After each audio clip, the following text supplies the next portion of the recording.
Almaniya 18-ci əsrin sonu. Bonn şəhərinə qaranlıq çöküb. Şəhər sakinləri qayğı dolu gündən sonra dincəlir. Yalnız kiçik bir oğlan yatağında qurcalanır. Az keçmir yorğunluq öz işini görür və o yuxuya gedir. Birazdan kobud bir səs onu yuxudan oyadır. Oğlan gecə köynəyində ayaqyalın klavisinə yaxınlaşır. Əlləri klavisinin dilinə çatmadığı üçün skamyanın üstünə çıxır. Çal deyə atası əmr edir. Uşaq soyuqdan əlləri əsə-əsə səhvsiz çalmağa çalışır. Çünki azacıq xətaya görə atası onu cəzalandıracaqdı. Saray Kapellasının tenoru İohan oğluna musiqini belə öyrədirdi. Oğlunun fitri istedadını hiss edən musiqiçi ondan ikinci Mozart yaratmaq istəyirdi. Lakin Ludwig atasının ümidlərini doğrultmadı. O Mozart deyil, Beethoven oldu.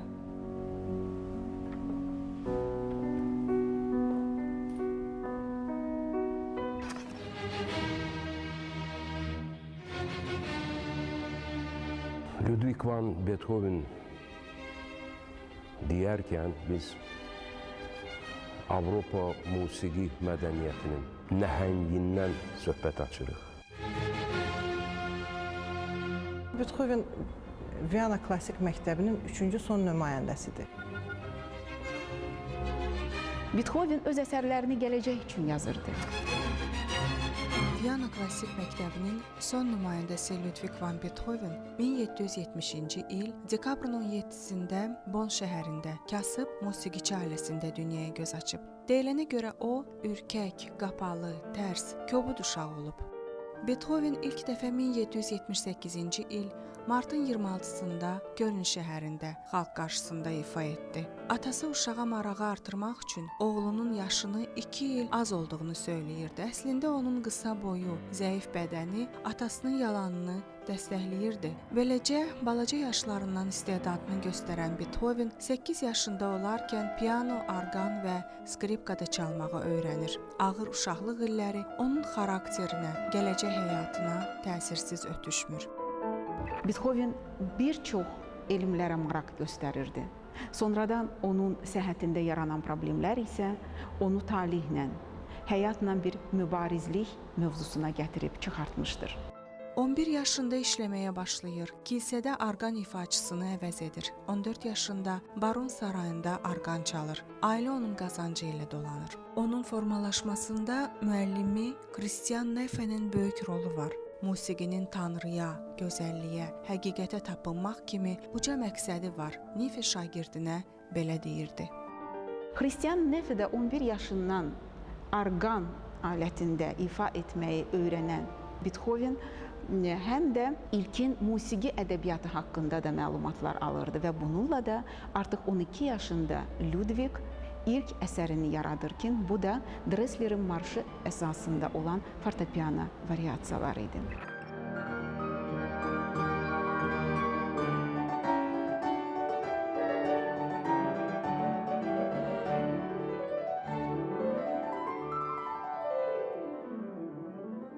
Neffe'nin belə bir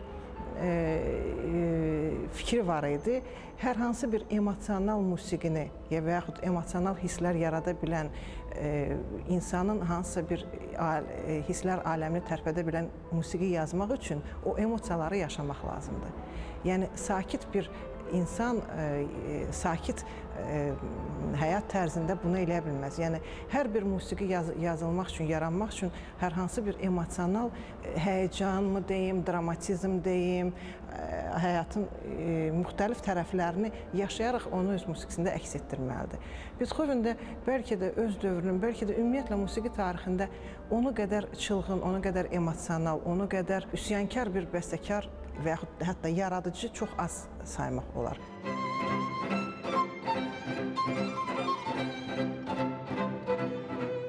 Fransa burjua inqilabının ideyalarından ilhamlanan Beethoven öz yaradıcılığında ilk növbədə insanın qəhrəmanlıq, mübarizlik əzmini tərənnüm etmişdi. Musiqi tarixinin ən ötkəm, üsyankar bəstəkarı taleyin onun üçün hazırladığı oyundan xəbərsizdir. Bəlkə də onun yerinə kim olsaydı, taleyə boyun əyərdi. Lakin nə xəstəlik, nə də tənhalıq Beethovenin mətin iradəsini sındıra bilmədi. O sona qədər mübarizə apararaq taleyə qalib gəldi. Beethovenin daxili aləminin inkası olan musiqisində ruh yüksəkliyi, qələbəyə inam, insan mübarizəsinin qələbə ilə nəticələnəcəyi elan olunur.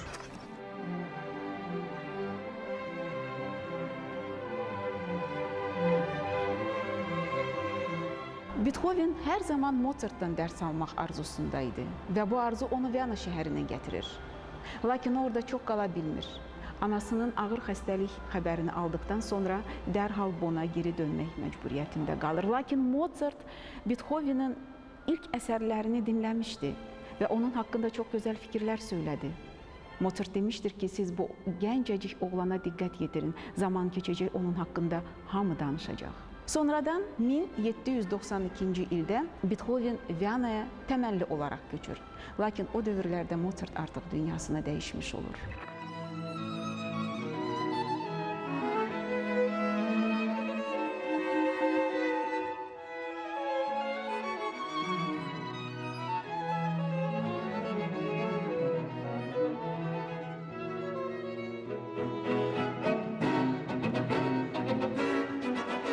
Beethoven, Joseph Haydn, Albrecht Berger və Antonio Salieri'dən musiqi dərsləri alır. Haydn qısa müddətdə onun istedadının fərqinə varır, hər zaman ona dəstək olur.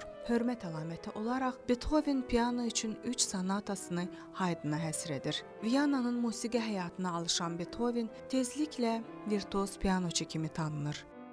Beethoven dövrünün ən güclü pianoçularından biri hesab olunurdu və o fortepianonu həm bəstəkarlıq yazı üslubu cəhətdən, həm ifaçılıq cəhətdən yeni mərhələyə gətirir. Baxın, fortepiano Beethovenə qədər Mozartın, Haydnın yaradıcılığında əldə etdiyi nailiyyət Beethovendə tamamilə yenidən sanki baxılır. Beethoven üçün fortepiano sanki onun həmin o emosional sferasının, həmin onun o cəsarətinin, onun o etirazının ən yaxın sirdaşına çevrilir. Musiqiçilərin üst tutduğu kilsə və kral saraylarından tamamilə uzaqlaşan Beethoven müstəqil fəaliyyətə başlayır. Yaşayışını illik təqaüd, ayrı-ayrı əyanların təltif etdiyi mükafatlar, konsert və verdiyi dərslərdən gələn gəlirlə təmin edə bilir. Beethoven'in Bonn dönəmi, yəni ki 1783-1792-ci illər çox əhəmiyyətli idi. Yəni onun ilk 50 əsəri, fortepiano üçün ilk sonataları, fortepiano üçün digər əsərləri məhz bu dönəmdə yaranmışdır. Lakin onun Viyana dönəmi, onun yaradıcılığının ən gözəl, ən əsaslı və onun bütövlüklə bir bəstəkar kimi formalaşmasının mərhələsi idi.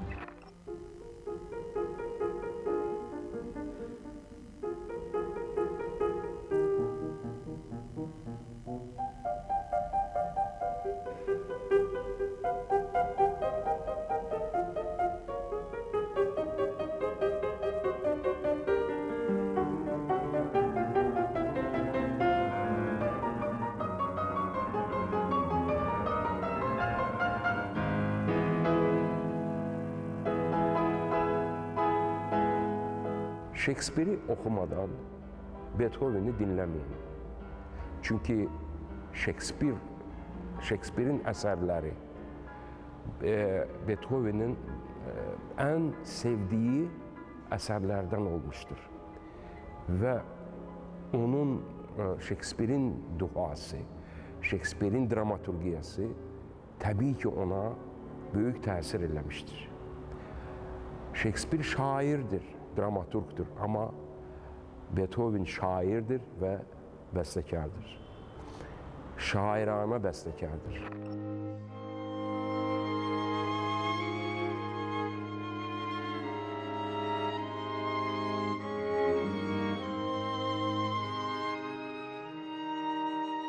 Beethoven düzdür, yaradıcılığında musiqinin bütün janrlarına demək olar ki, müraciət edir.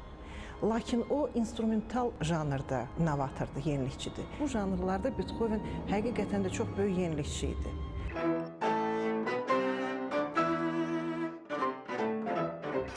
Beethoven yaradıcılığı boyu 9 simfoniya, opera, balet, skripka üçün, fortepiano üçün konsertlər, fortepiano üçün 32 sonata, uvertüra, oratoriya və başqa əsərlər yaradıb.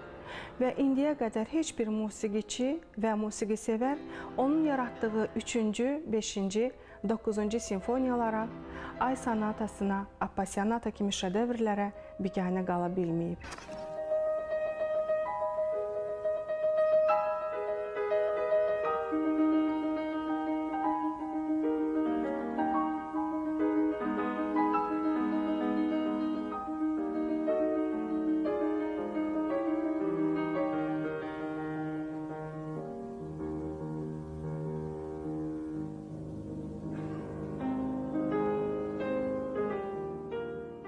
O sanki fortepianoda, öz fortepiano musiqisində, orkestr musiqisinin, hətta deyim sizə xor musiqisinin də deyə biləcəyi, demək istədiyi emosiyaları ötürməyi bacarıb.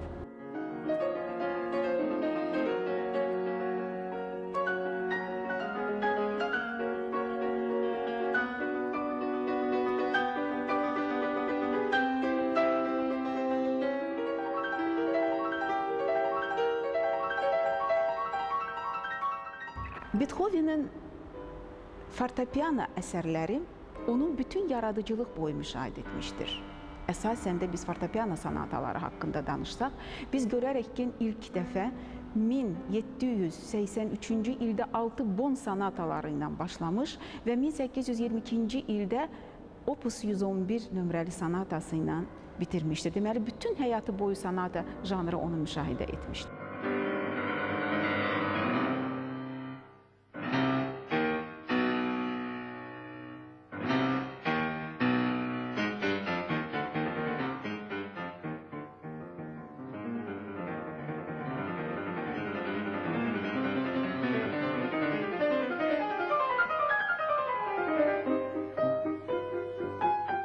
Beethoven'in müasirləri Qraf Franz Kinski, Şahzadə Yozef Lobkowitz, Kral Alois onun yaradıcılığının vurğunu idilər. Dahi bəstəkar onların himayəsinə bel bağlayırdı.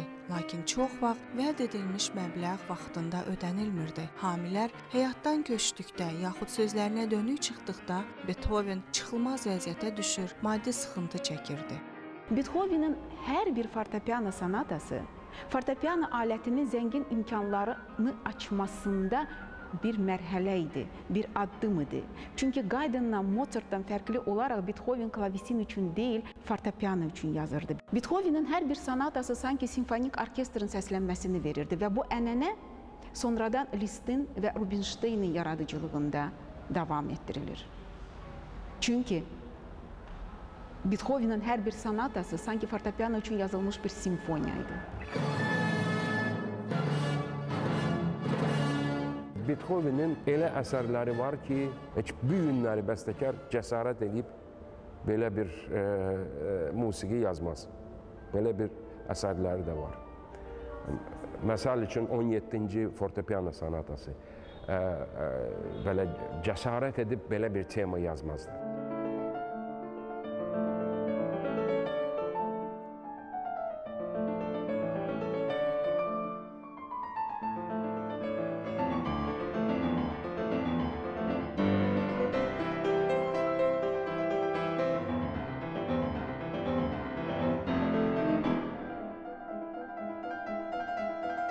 Beethoven birinci simfoniyasını yazanda artıq 20 sonatanın müəllifi idi. Yəni bu artıq bəstəkar üçün böyük bir baqajdır da, belə deyək. Yəni 20 sonata yazmaq və ümumiyyətlə fortepiano musiqisində müəyyən bir inkişaf etapını keçmək bəstəkar üçün çox vacib bir şərtdir. Hamının heyranlıq duyduğu bəstəkar, virtuoz pianoçu 30 yaşına yaxın tədricən eşitmə qabiliyyətini itirirdi. Qulaqlarındakı kəskin cingilti ona musiqi səslərini ayırd etməsində problem yaradırdı. Bu, bəstəkar üçün əsl faciə idi. Beethoven bir müddət Viyananı tərk edir. Heiligenstadt şəhərciyinə köçür. O yazır ki, həmin vaxt o Viyana şəhərinə Napoleon Bonaparte hücum edən zaman o qulaqlarını balışlarla elə bərk tıxayıb səsi batırmaq istəyirdi ki, bu onun hətta bəlkə də həmin o karlığına gətirib çıxardan səbəblərdən də biri idi. Yəni o bundan çox bəlkə əziyyət çəkirdi və eyni zamanda həm bu baş verən hadisələr, bu ixtişaş, çaxnaşma, müharibə və s. bu bir tərəfdən, digər tərəfdən də onun bu karlığı ilə bağlı keçirdiyi böyük stres ona fiziki çox ağır təsirlər edirdi. Hətta deyilənə görə o özünü sui-qəsd eləmək də anlamında olub. Çox gənc ikən və vəsiyyət yazmışdı və intihar etmək istəyirdi. Onu bu intihardan qutaran birdən-birə yəni 3-cü simfoniyanın konsepsiyası həyatda saxlayıb.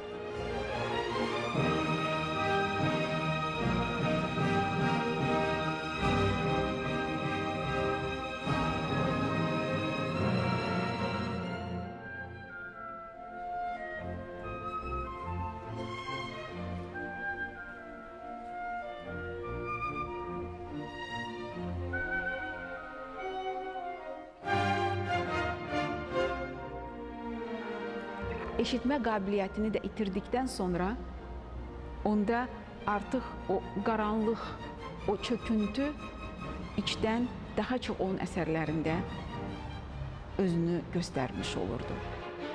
Xəstəlik şiddətləndikcə o çalmaq, dirijorluq etmək qabiliyyətini itirir. İnsanlarla ünsiyyət saxlaması çətinləşir. Ömrünün son günlərində o dəftər vasitəsilə yazılı söhbətlərə keçir. Ən dəhşətlisi isə bəstəkar yazdığı musiqini daha eşitmir. Ümumiyyətlə bəstəkarlar daxilən səsi eşidirlər. Bəlkə də onlara çox qulaq lazım olmur bəzən. Amma Beethoven heç eşitmirdi. Və nə qədər daxildən səsləri duyurdu və nə qədər o səslənmələri yazırdı. Bu fenomenal bir, yer üzündə fenomenal bir hadisədir. Beethoven həm yaradıcılığında, həm naturasında çox maraqlı, ən azından iki cəhət özünü tapır. Biri onun ürəyidir, qəlbidir, biri də onun beynidir. Kökündə bir-birinə zidd olan bu iki aləm özündə böyük bir vəhdət tapır. Beethoven yaradıcılığında azadlıqla çılğınlıq, çox təbii olaraq lirika ilə, sevgi ilə, məhəbbətlə, zərif hisslərlə vəhdət tapır. Bax, onun məncə dahilinin ən vacib cəhətlərindən də biri bundadır.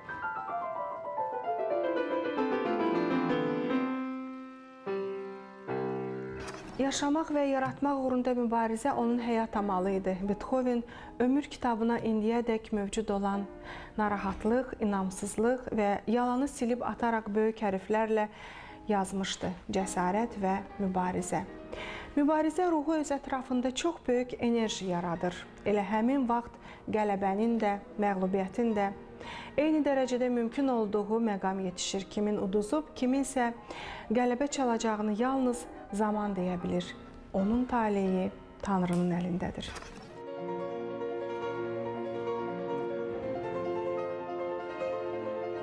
Napoleonun Avropada etdiyi müharibələr dövründə onun bir sanatası var idi, vida sanatası. O bu sanatanı da məhz həmin dövrdə yazıb.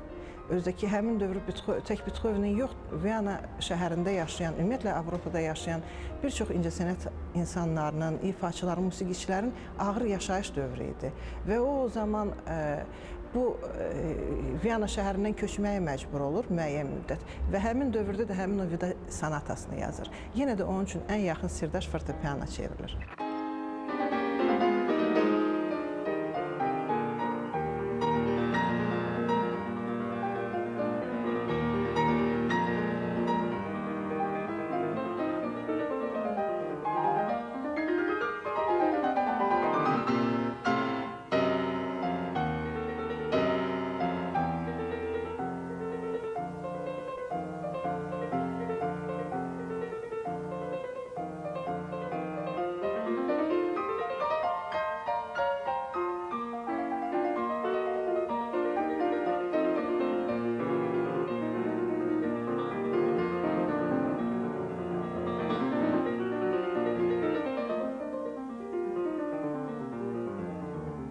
Haydn 104, Mozart 51 simfoniya yazmağına rağmen Beethovenin cəmi 9 simfoniyası var idi. Ancaq onun simfoniyasının hər biri bir hadisə idi. Hər birində dərin bir məzmun vardı.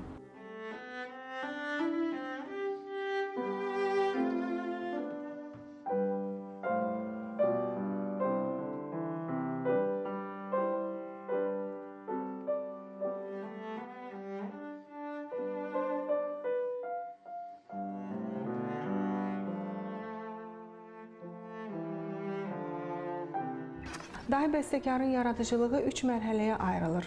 Birinci mərhələdə o daha çox Haydn və Mozartı təqlid etməklə bərabər həm də öz şəxsi yaradıcılığını genişləndirir. İkinci mərhələdə qəhrəmanlıq və mübarizlik önə çəkilir və bəstəkarın yaradıcılığının üçüncü mərhələsi yüksək intellekt və yenilikləri ilə seçilir. Bütövlükdə sənətkarın yaradıcılığı dünya musiqi tarixində romantik musiqi mərhələsinə keçid rolunu oynayıb.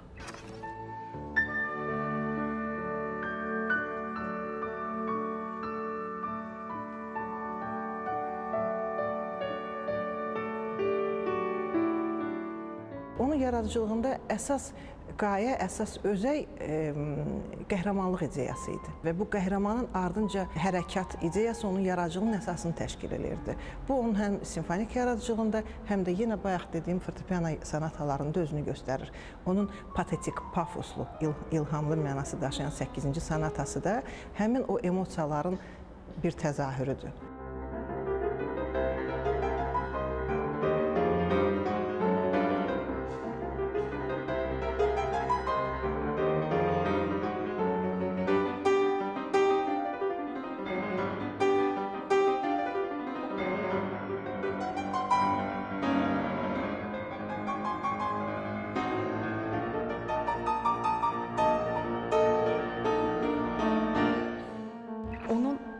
Qəhrəmanlıq simfoniyası öncəliklə Napoleona həsr olunmuşdur. Çünki Napoleon Beethoven üçün böyük bir ideal idi, böyük bir şəxsiyyət idi, böyük bir obraz idi. Ancaq sonra Napoleon öz imperatorluq ambisiyasını əldə etdikdən sonra o Beethoven ona qəzəblənir və simfoniyanın üzərindən xətt çəkərək sadəcə qəhrəmanlıq simfoniyası kimi qalmasını istərdi.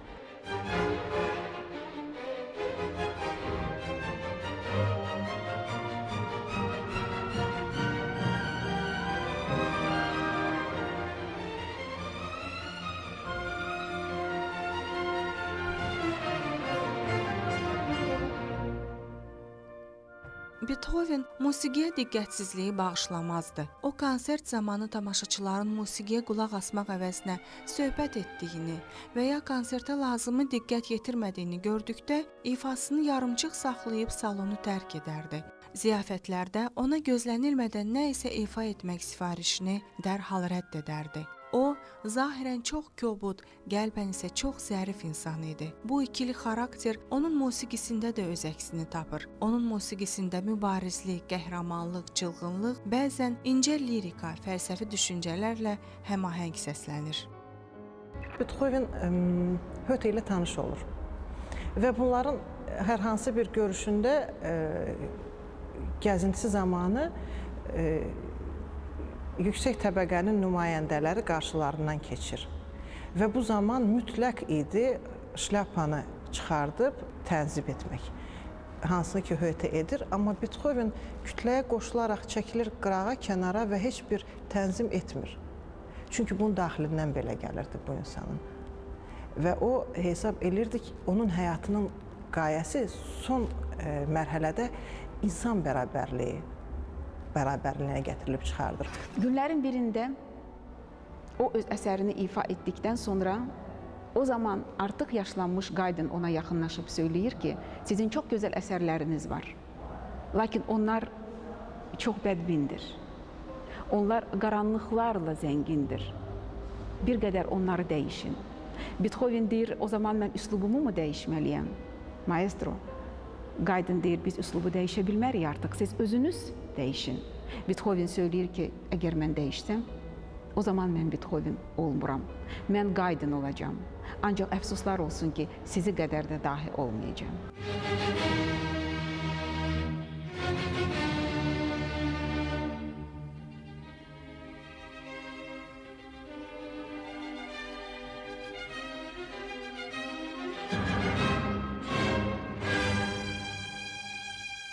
Yaradıcılığının daha yetkin dövründə Beethoven yaradıcılığının sanki simvoluna tale mövzusu çevrilir.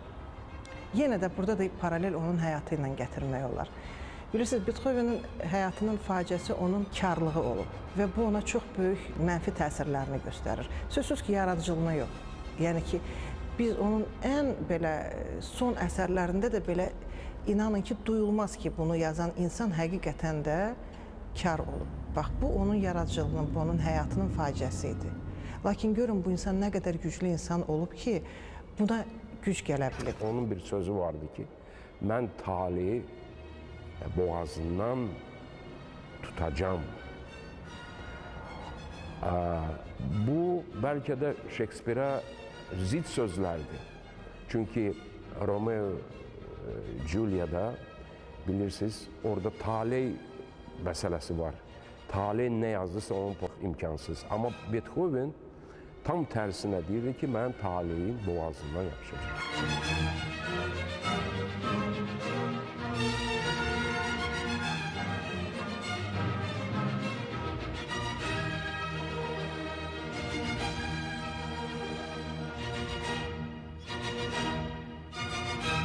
Beethoven'in bu Talih qapını döyür simfoniyasıdır.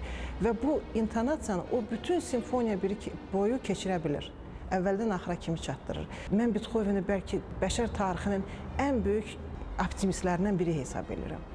Çünki o hər hansı bir əsərində başlayır, necə başlasa da, onu faciə ilə başlasa da, sonda isə onu mütləq qələbəyə çatdırmalıdır. 5-ci simfoniyadan sonra Beethovenin fəlsəfəsi biraz durulaşır və get-gedə hardasa Haydnın fəlsəfəsinə yaxınlaşır. Ta 8-ci simfoniya qədər. Kiçik bir temadan böyük bir monumental bir forma yarada bilir. Lakin bu onun melodik axıcı melodiyalarının olmasını istisna etmir. Bir sakit musiqi, lirik, poetik musiqi olaraq onun notatorasındakı ziddiyyət bir tərəfdən poetiklik, lirika, məhəbbətlə bu çılğınlıq birləşirdi. Hansı əsərində olsun biz onu müşahidə edə bilərik.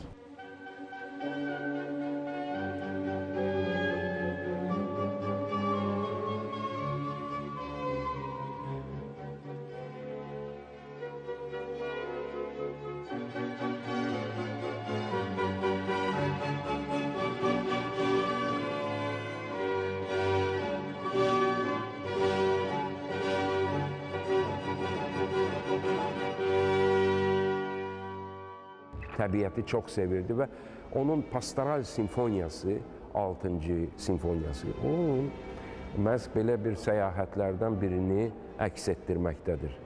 Orada çay qırağında necə oturur, necə tufandan xilas olunur. Belə bir Beethovenin həyatı axırda da tək sevirdi olmağı.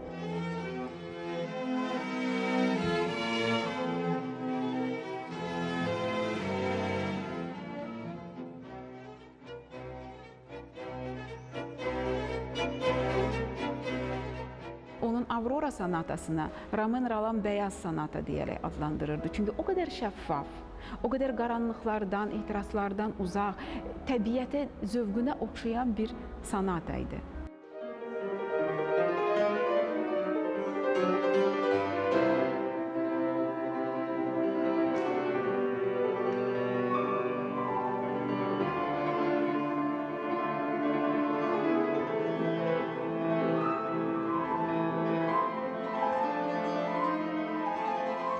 Beethoveni şəxsi həyatında uğursuzluq izləyirdi, çünki onu hər zaman əlçatmaz qadınlar özünə cəlb edirdi. Bir zamanlar musiqi dərsi verdiyi, özündən 17 yaş kiçik Giulietta Guicciardi. Beethoven bu gözəl xanımla nişanlansa da, nigah baş tutmadı və Giulietta əsilzadə ilə Qraf Gallenberglə ailə həyatı qurur, lakin xoşbəxt olmur. Nakam məhəbbət Beethovenin Giulietta'ya həsr elədiyi Ay sonatasında öz əksini tapıb.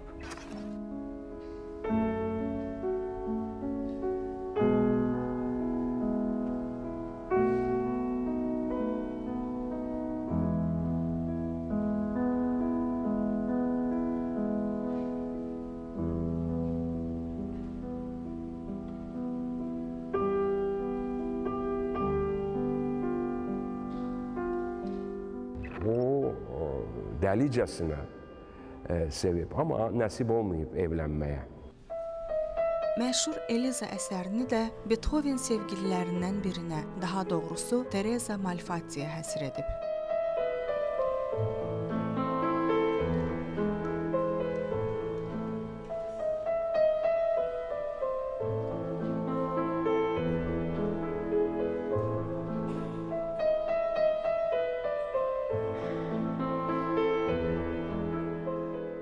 Mozart atasına böyük gəlirlər gətirirdi.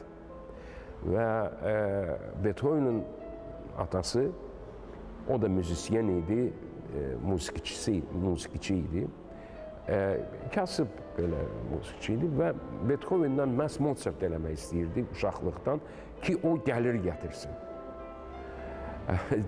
Və ona görə döyürdü və ondan Beethoven'in elə o pis eşitməyi, onun müxtəlif xəstəliklərə düçar olmağı, ona görə o heç kimə, o aşiq olan belə qadınlara istəmirdi ki, əziyyət versin və ona görə evlənməkdən qaçırdı.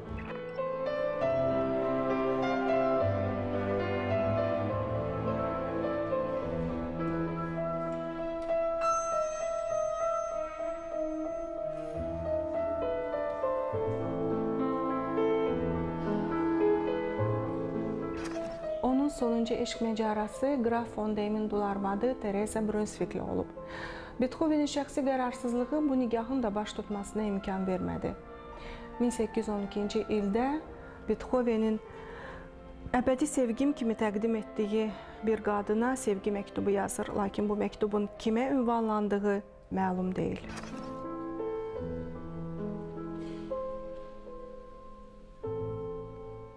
Məktubları var onun. İnandırım sizə, mən oxumuşam o məktubları. Siz inanmazsınız ki, bu Beethoven yazıb. Amma o elə gözəl, elə lirik məktublardır ki, elə ağlamalı məktublardır. Dahi bəstəkarın sonuncu 9-cu simfoniyası ilk dəfə 1824-cü il mayın 7-sində Viyananın Gärtner teatrında ifa olundu. Dirijor pultu arxasında bəstəkarın özü dayansa da, əslində başqa kapelmeyster dirijorluq edirdi. Simfoniya başa çatandan sonra salondan elə alqış sədaları qopdu ki, sanki divarlar buna davam gətirməyəcəkdi. Tamaşaçıları sakitləşdirmək üçün Viyana polisi işə qarışdı. Axı belə alqışa yalnız imperator layiq idi. Onu alqışlayan insanlara səssizlik içində baxan bəstəkar, misli görünməyən fədakarlıqla ərsəyə gətirdiyi bu simfoniya ilə sanki həyatına, yaradıcılığına yekun vurmuşdu. 9-cu simfoniyaya qədər Haydnın 100-dən artıq simfoniyası var. Mozartın 40-dan artıq simfoniyası var və heç bir simfoniyada xor yoxdur. Beethoven isə özünün son simfoniyasında finala xor əlavə edir və Schillerin səadətə doğru. Əslində Schillerin odası səadətə doğru yox, azadlığa doğru adlanırdı. Və o dövrdə bunu səadətə doğru adlandırmağa məcbur idi. Və təsəvvür edin, o 9-cu simfoniyasını sonda məhz inkişaf etdirərək gətirib azadlıq ideyasına çatdırır.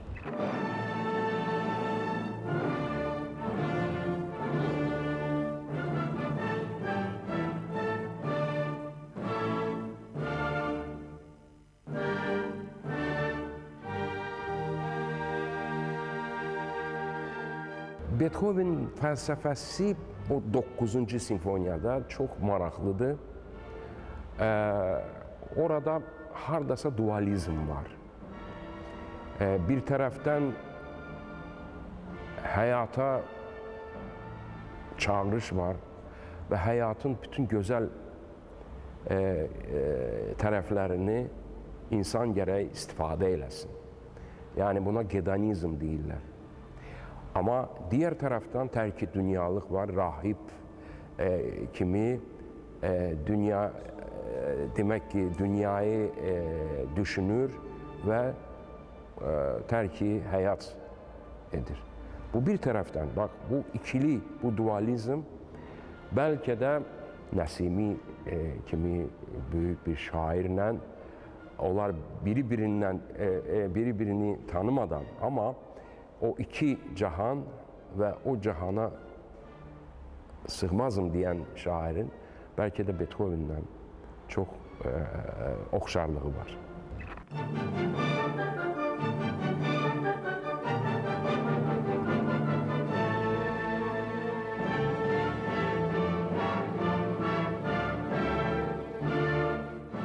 Beethoven'in 9-cu simfoniyası əslində üzərində içərisində iki müstəqil janrı birləşdirir. Bu həm simfoniya janrı idi, həm də əslində xor kapellası idi, xor kantatası idi. Bəli, bu iki böyük, möhtəşəm bir janrlar bir 9-cu simfoniyada birləşmişdir və artıq 1972-ci ildə xor orkestrləşdirilmiş və bugünə kimi Avropa Birliyinin rəsmi himninə çevrilmişdir.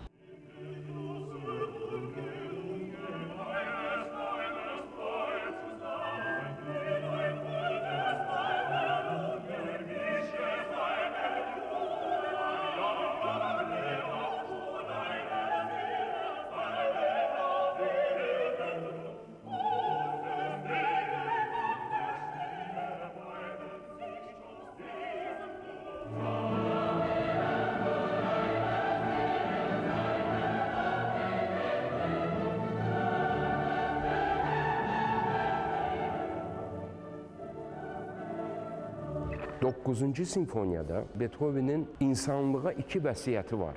Biri tərk dünya etmək istəyirdi Beethoven. İkinci vəsiyyəti bütün bəşəriyyət bir-birini qucaqlasın, bir-birini sevsin vəziyyətidir.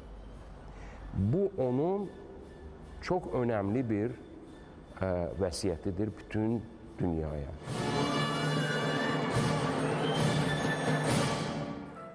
Həyatının son günlərində yataq xəstəsi olan Beethoveni vəfalı dostları tərk etmədilər. Nəhayət 1827-ci il martın 26-sında dahi bəstəkarın mərhumiyyətlər, əzablarla dolu həyatı başa çatdı. Güclü ildırımdan sonra o gözlərini əbədi yumdu.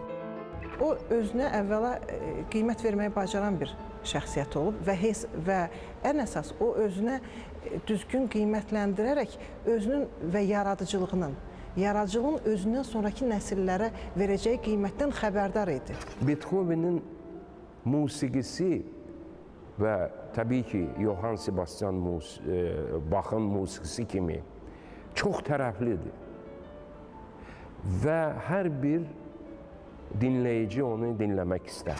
Beethoven bir qədər həyatda çox xasiyyətcə qapalı bir şəxsiyyət olaraq öz müasirlərinin yadında qalmışdır. Bəlkə də yenə də ətrafda cərəyan edən tarixi hadisələr və yaxud onun şəxsi həyatında olan uğursuzluqlar, onun cavabsız qalan sevgisi, səhhətində olan problemlər, yəni bu kimi amillər bir araya gələrək Beethoven'in həyat tərzini müəyyənləşdirmişdir və o bütövlüklə hiss etdiklərini, yaşadıklarını öz əsərində təcəssüm etdirməyə çalışırdı. Ona görə onun hər bir əsəri danışır.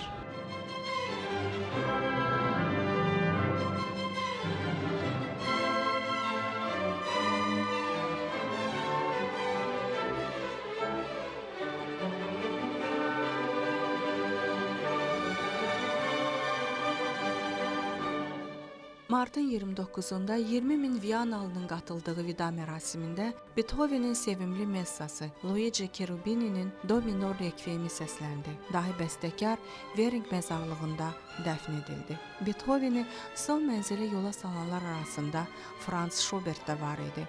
Bu simvolik hadisə idi. İlk romantik sonuncu klassiklə vidalaşır. Beləliklə Avropa musiqisində klassisizm cəryanı romantizmlə əvəz olundu.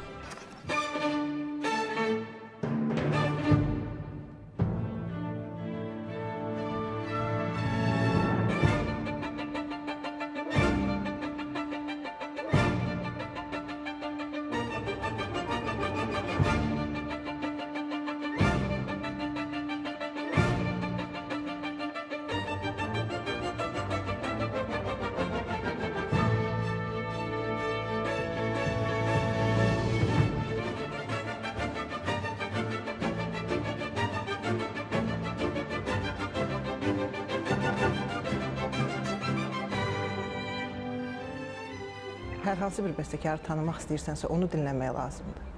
Və dinləmək, dərindən dinləmək, yorulmadan dinləmək, yenidən dönərək dinləmək həmin bəstəkara. Çünki onun, bəstəkarın yazdığı əsərlər onun özüdür. Biz orada tarixi də görürük, hiss edirik. Biz onun əsərlərində onun şəxsi hisslərini də duyuruq və onun həyata baxışlarını, ümumiyyətlə dünya görüşünü və onun əsərlərində olan onun əsas bədii prinsiplarını görürük. Bir qanun var, dahinin qanunu, belə deyək, dahi olmağın qanunu ki, Beethoven özündə onu daşımaqdadır. 1. İstedad. 2. Əmək. 3. Səbir. Bax, bu 3 amil insanı dahi edər. Bu 3 amil Beethoven'də birləşir. Ölümlə həyatın, sükutla hər kəlmənin məsuliyyətinin nə dərəcədə vacib olduğunu dərk edən Beethoven heç şübhəsiz Allahın sevimlisi idi. Tanrının onun əlindən aldığı ən qiymətli nemətlərə baxmayaraq böyük bəstəkar öz missiyasını ləyaqətlə, məğrurluqla həyata keçirdi və 56 yaşında mübariz, məğrur dünyadan köçərək ölməzliyə qovuşdu.